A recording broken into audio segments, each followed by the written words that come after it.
It's after 7 and welcome back. In case you're joining us now, welcome aboard. We are shortly going to go into the state of the nation. But Zinzi, today is the National Day of Prayer, and we started off with a pastor who was basically giving us an idea of how important it is. But we're also asking the question as to whether we believe that genuinely our leaders are seeking divine intervention, or it's another PR exercise. Michael, we're already getting feedback so quick on Twitter. Let me just read for you one from Jimmy. Jimmy, you say, no, they are gimmicks and only praying for their cribs to get full.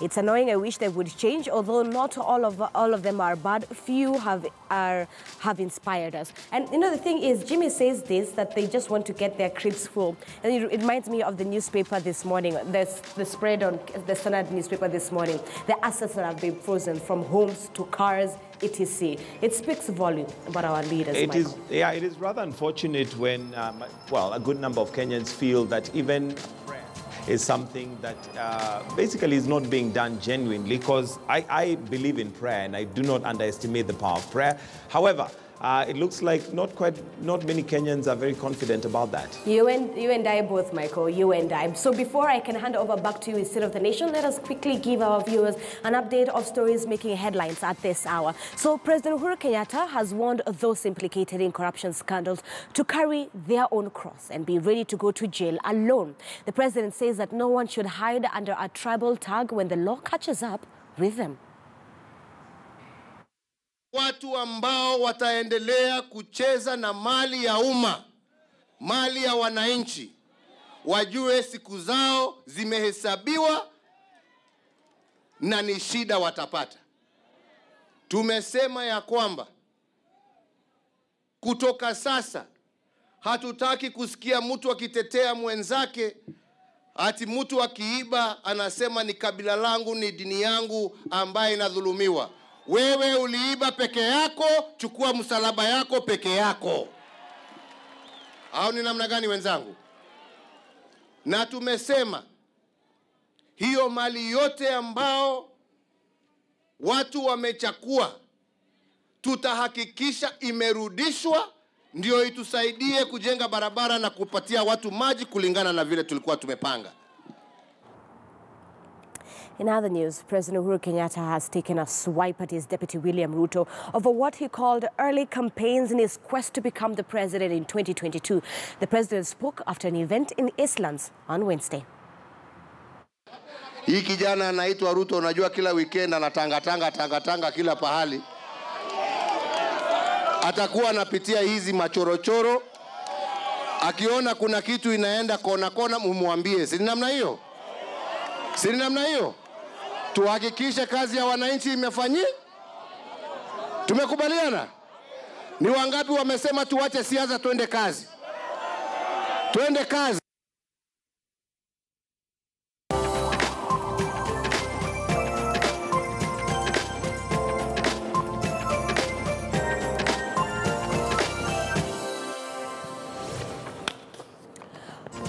All right, so actions will get to speak louder than words, Michael. And like we say, today's National Prayer Day. I hope that those prayers will be honest prayers from our leaders, Michael. Absolutely. And it's time for us to get into the State of the Nation. Thank you very much, Zinzi. And we'll start off by, first of all, reintroducing a quick introduction of our guests. We have Honorable Samuel Atandi, we have Philip Magal, and Ambrose Weda, who basically are here to talk about corruption and whether we feel that the government is finally cracking the whip.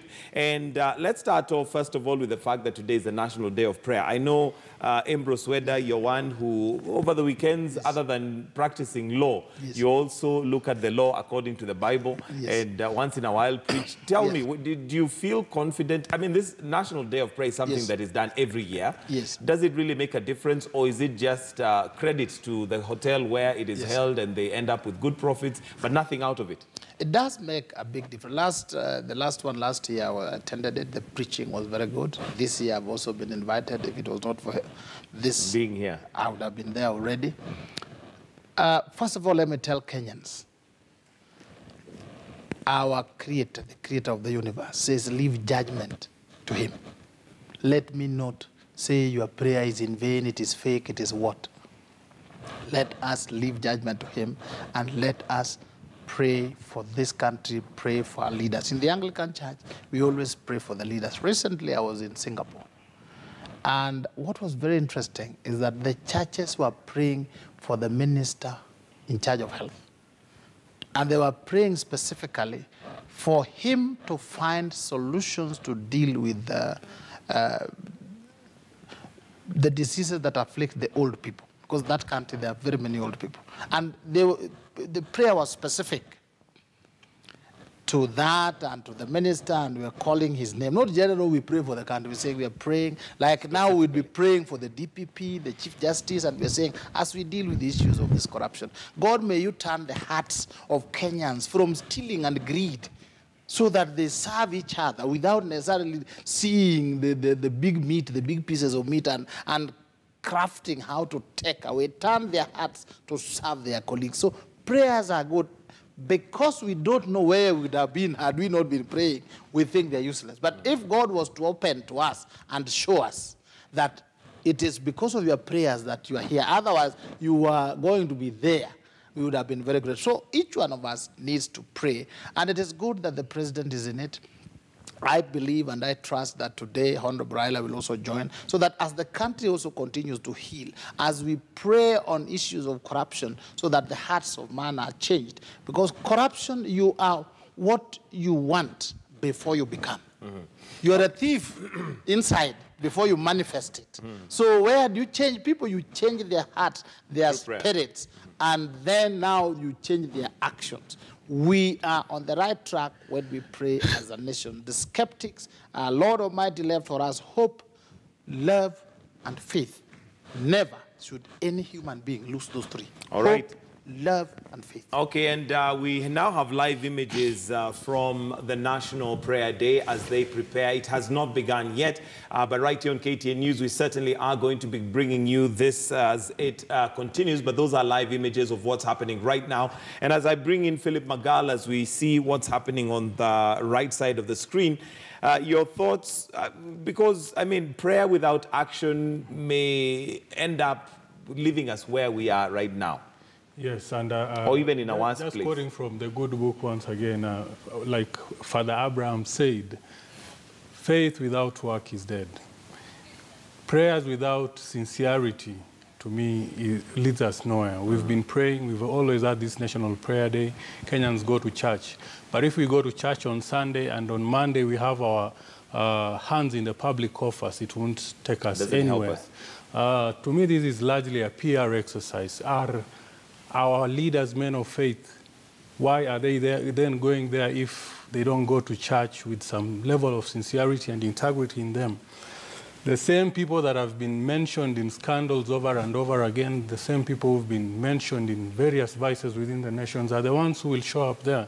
Not that I'm condemning them, not that I'm judging them, but unless they genuinely repent, unless, you know, as much as God would like to work through us, we have to be willing to let him work through us. And to me, so far, none of our leaders has demonstrated the willingness to change or to take us on a different path. And that, to me, is worrying. Leaves a lot to be desired. Yes. Honorable Atandi? I think as a country, we have a lot to thank God for. And this is one of the opportunities we have as leadership to be able to say thank you, Lord, for this far you have taken us, for protecting us, for giving us even health, and for bringing peace. You know, the country was almost collapsing, and I believe it is through the hand of God that we have been able to rescue ourselves and to be in this position. I think prayers are not in vain, because God watches us over all we do. But the only area where I have quite disagreed with the approach for prayers is when, for instance, the EACC boss says that he prefers to pray for criminals.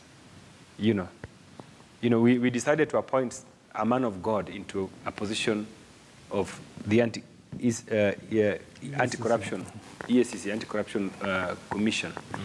And we have not seen results from that office. And some of us have been saying maybe the boss prefers to pray for crime than investigating. So I think this is something that I have faith in. You know, we just achieved great rapprochement in the area of political leadership, where we are the opposition and His Excellency Raila Amolo Odinga and the President came together. And I think this is something that we need to thank God for. I think we need to put our hope in God as a country. Okay. Yes. And as we continue, those are live images coming from the National Prayer Day, which is going to start anytime now. And right here on KTN News, we're going to keep you posted. But I'd like us to just go back to our subject as time is also moving. And I'd want us to possibly just look at some of the monies that we have lost as a country in form of what it would have done. Because sometimes it's good to put into perspective. When we talk about 9 billion, I mean, I don't know how many Kenyans really can actualize in terms of what 9 billion is, because 1 million shillings is already a lot for many. So even to put 1 billion and then 9 billion lost, what can this money have done? And if we can have those boards just to give us a good idea of some of the activities or things that this money would have done. But maybe as they prepare that, let me come to you, Philip. Maybe just giving us perspective of some of the monies that we have lost and the cost of corruption. The cost here, in fact, let's not even call it corruption.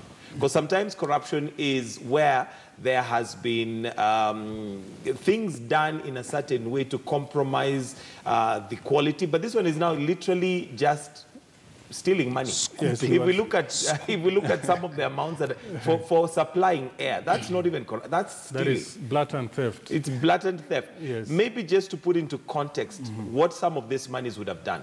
9 billion, that is another thicker superhighway. With 9 billion, that would be about 1,000 or so primary school, well-equipped primary school. 9 billion is a lot of money.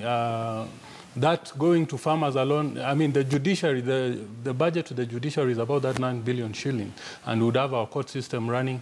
Yesterday, I was walking, and I saw this young girl walking about with her child selling coffee. You know, late at night, and I thought, you know, there are some Kenyans really suffering down there, and that 9 million will go a long way in uplifting their lives in terms of healthcare, in terms of job creation, in terms of, you know, proper education, proper sanitation. 9 billion is a lot of money. You know, you can imagine for those of us who've been able to handle small money, 500,000, 1 million, it transforms your life. Yes. Imagine somebody with 50 million, and imagine now somebody in their account. But as much as we blame the leaders, and of course the buck has to stop somewhere, we must also as Kenyans begin to understand and actualize in our minds how much this corruption is costing us. Because for that person who possibly has a sick person in hospital and they become broke after their person has been admitted for so long, they have to do harambe and maybe even sell their piece of land. Ambrose Weda, yes. Do we fully understand as Kenyans the cost? Because we participate in it. As much as we're blaming our leaders, we also have a part to play. Yes. That's why I say we need to be very angry. Because we still do not relate the theft to the lack of drugs in hospitals, to the mess at Kenyatta National Hospital, to the mess with our books for secondary schools. We do not relate these things. The day we start relating it, we will actually be angry, mad at corruption, and we will not tolerate it from the basic level. It is actually upon the country to be mad. Then we do not elect these leaders. Then we put stiff penalties. Then we make it impossible to employ the proceeds of corruption. When it is impossible, like for instance, if I have $500 million, if the country is intolerant, where will I invest it?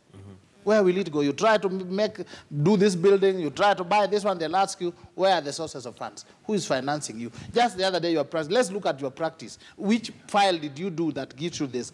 All this, it is traceable because this money is electronically transferred from the central bank coming down to us. So the people of Kenya must come out, join the president, and be tough. Let us stop celebrating these looters.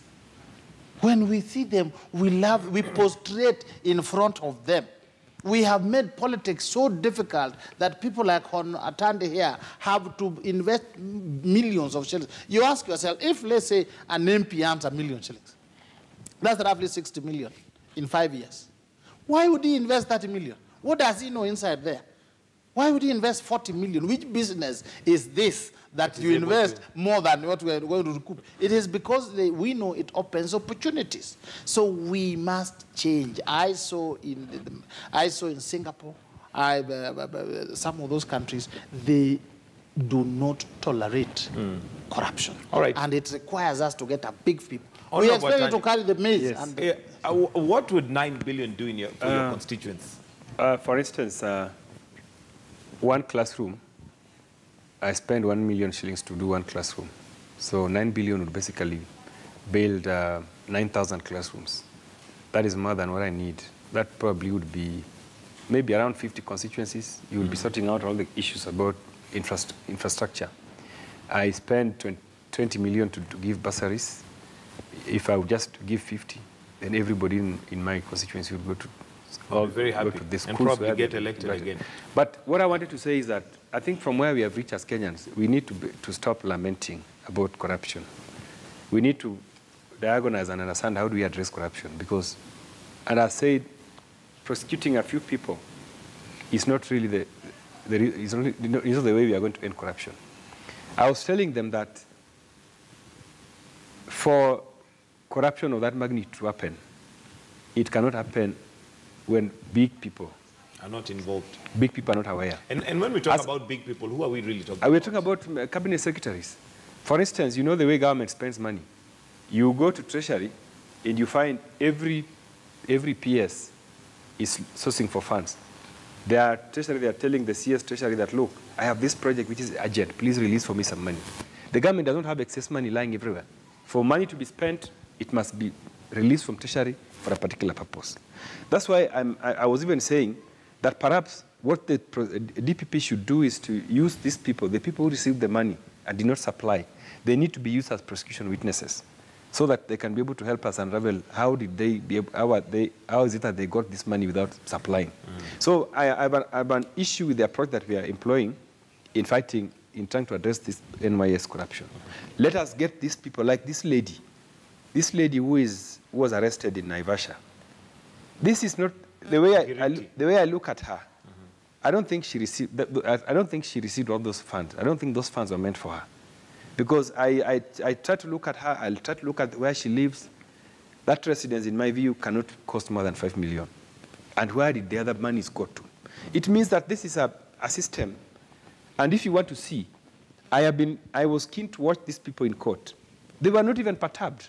That CS Omolo is just smiling, you know. Even when they were being arrested, there are reports that they were trying to call some higher people, you know. They were trying to reach out to some people, look, we are being arrested, can you save us? It means that these people are basically conduits. And if you are going to arrest conduits, instead of using them to help us unravel who are the big bosses of these corruption cases, then we are going nowhere.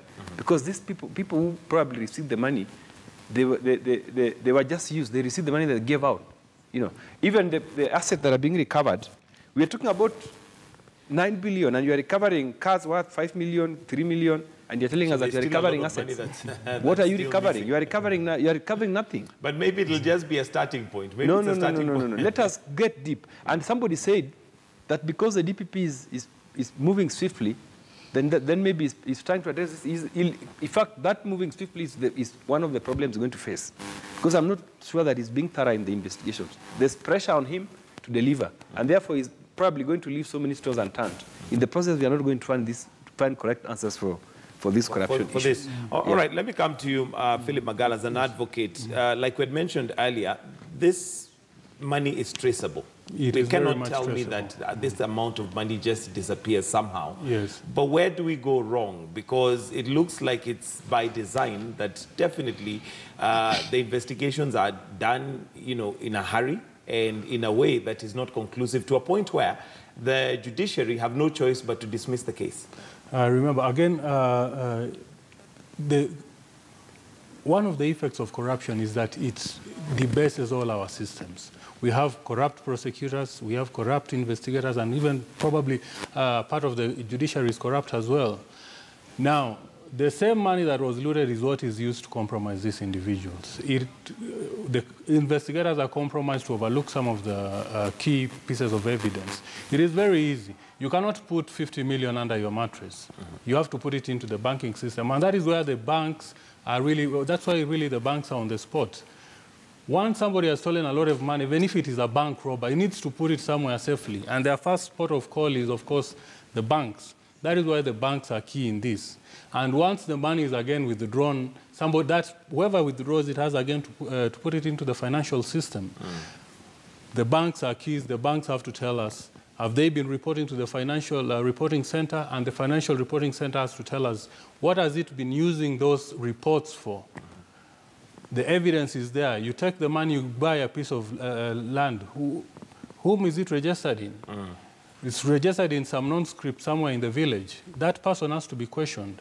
We know you. You don't have money. How is it that you've bought a 50 million worth of property in Runda? It is all traceable. And if we cannot secure convictions, we can still recover the property. The law allows us to move against the property. In this case, we don't look at who was involved in corruption. We look at how assets were acquired. Yes, and that is why we have the self-declaratory when you're joining public service. And that is why at some point I questioned, why are all CSs telling us that they are worth $500 million, worth 200 million? They are over-declaring their wealth such that when they do acquire... anticipation. Yes, in anticipation of what they will acquire from the government. Somebody is a clerk somewhere, works with expensive phone, drives an expensive car, lives in Runda, yet we know that he cannot afford it. That should be a red flag. And that is the work for ESCC, and as he is called into question, the credentials of the chair, the ESCC's chair, that is the bishop. Is he really qualified to do his work? You know, it might sound insensitive to attack a man of the clock, but then I think we need to ask the hard questions. Is the man really qualified to hold that? And of course, the results that we see so far may leave many wondering whether he was ever qualified. And what we see on our screens is some of the scandals that have been taking place. In 2015, we had money lost, and we had the likes of Anne Waigoro, who are basically mentioned but acquitted because of lack of evidence. We have scandal there, food security, 2.7 million bags. One bag costing 4,000 shillings, a total of 10.8 billion, and 16 billion will fund a program plus change. So basically looking at some of the figures that Kenya has lost, it looks like Kenya definitely has a lot of money, only that it goes to the wrong places. We have, again, affordable housing, which in Nairobi, 30,000 units would be built at that cost of 30 billion, 16 billion, more than half of the budget. So looking at the monies we've lost, Ambrose Weda, yes, we certainly would achieve the four-point agenda, or four-pillar agenda for Jubilee government if this money was put to the right course. In fact, we would have change. Corruption itself is worth, to me, it is worse than robbery with violence. In fact, somebody who does robbery with violence is more honest. He has chosen as a thief, and he wants what you have, and he's coming for it, and since you are not strong enough, he'll get it. Corruption, on the other hand, comes as a result of betrayal. You put me in trust over your assets, then I steal it quietly, and I enrich myself, and you celebrate me. We continue losing so much. We even have leaders. I don't want to name names. They have never worked anywhere. Nowhere. They have never started any known business where you say, when Manu Chandari started this, I also started mine. When this, none. They have never worked anywhere. How they raised capital, how they became so rich. You don't have to look far. They are there. They are there all over. You name them. If suddenly I'm a billionaire, you must ask, was Weda, my father, Joseph Weda, a millionaire so that I've increased it to billion? Nothing. Was my grandfather or Jordan or who a thousandaire? Nothing. How comes you, with just legal practice and preaching the good news of the kingdom, you are a billionaire? Definitely you may have to trace and say, one time Weda was a parastatal chief, and the parastatal was closed, and the day it was closed, Weda became big. Then you say, we can see. We can see. These things are traceable. I want our lawmakers Leave alone these wealth declaration forms. That's nothing. That's a small thing. That's optional. You just say there, I own a small Subaru and so on. That's nothing. Let us have an act of parliament that allows lifestyle audit. For the last 5 years, your children are going to Brook House or St. Andrew's Turi. There are 4 of them. This is the fees. Please tell us, how do you raise the money? Okay? You live in Rwanda and you're paying mortgage, 1.2 million a month. Please, lifestyle audit law that regulates so that you know that as you enter, you are known where there has gone in 1 car, 1 child, 1 wife, 1 girlfriend, or 1 of that, blah, blah, blah, blah. Then, 2 years into the office, 10 cars, children have been changed, 7 wives, all this. Then you say, how do you fund this? So that we don't have to wait for that scandal, because the scandal is later. We are able to say, from the red flag we are seeing, the weather's lifestyle, there is a problem. Let's deal with it. Meanwhile, let him step aside. This is how we will get so angry. And people will report from the village. They are the ones who know which house I'm building in Mombasa, and the one I'm building in Lake Victoria, and the one I'm building in Seaport. My close relatives, the small workers, the watchmen. Now, Honorable Tando will not know. I'll come here and pretend. So the Kenyan people must be angry and reject corruption. All right. We need to close and finish off. Let me start with you, Honorable Atandi, with your closing comments and possibly way forward. Even though I trust the President in his statements that let everybody carry their cross, that you should not run back to your community for security against these corruption investigations. I want to tell him that the kind of system, the kind of government he runs, which is basically ethnic conglomeration of 2 tribes, holding key and substantial positions in government, positions of influence, is one of the reasons why he will not go far with this fight against corruption. If he really wants to fight corruption, this is the moment he needs to take up so that he can reorganize his government, his executive, to appoint people from diverse backgrounds so that we can have a government that respects national inclusivity, a government that where everybody belongs. You know, this is basically the genesis of corruption. And that is the point I really would like the President, I would like the President to conduct a shake-up. And then the corruption will be investigated by the police. And you know that in this country, the police is the major culprit when it comes to crime. Killing of citizens, you know, there are many cases where police is being used to aid crime and corruption. And if he's going to yell against corruption and is doing nothing about reforming these institutions, making them independent, making them to be institutions that respect the Constitution, then really we are not going to see anything much, because tomorrow we are going to have a situation where the cases will be dismissed in court, and then he will start blaming the judiciary. You cannot blame the judiciary. I'm not a lawyer, but I know very well that if the cases are not proved if beyond, the evidence is not sufficient, yes, then the judges will have no option. Doubt. So then we'll come back and start saying, you know, I did my best. But there are fundamental things that really must be done, first of all, before you can shout about addressing corruption. And I don't think the President is doing all these things. If these things are not done, I can assure you we will come back here and these cases will collapse and we'll go back to zero. All right. Your closing comments. For me, I believe the President has what it takes to fight corruption. We have the officers, we have the laws. And with the handshake and its benefit, I think he should be able to achieve much. Right now, there is calm in the country, and we can see so far nobody has run back to his country because he can't. The environment is not conducive. In that way, in that manner, I have to congratulate him. Secondly, I have to tell the government that it has to win the hearts. It's like the war on terrorism. It has to win the hearts and the minds of Kenyans. It has to do justice to Kenya, and not just do justice, but it must manifestly be seen to be done. Let the President go for all the big fishes. Let Kenyans see that he means what he says. He should go for the CSS, and if necessary, even if his relatives, if that's what it calls for, such that he can have the backing of Kenyans. But once Kenyans feel that he's not sincere, once Kenyans feel that a section is being left out. Believe me, some people will be able to run back to their communities and say that they are being persecuted for who they are. And it's just a matter of time, because corruption fights back.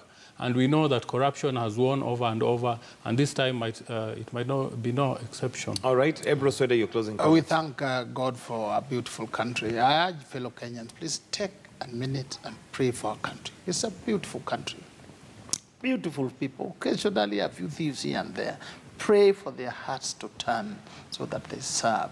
Take just 5 minutes, pray for your country, pray for the president, the deputy president, and everybody. And then ask God to turn the hearts of these looters so that we build a formidable country. And God is on our side. Who will be against us? All right, thank you, gentlemen. We'll have to wind up there. Honorable Samuel Atandi, MP for Alego Songa, Philip Magalu is an advocate, and Embro Swede, who's an advocate as well. It's now 26 minutes to 8 o'clock. We're going to take a short break. Do stay with us. We'll be right back.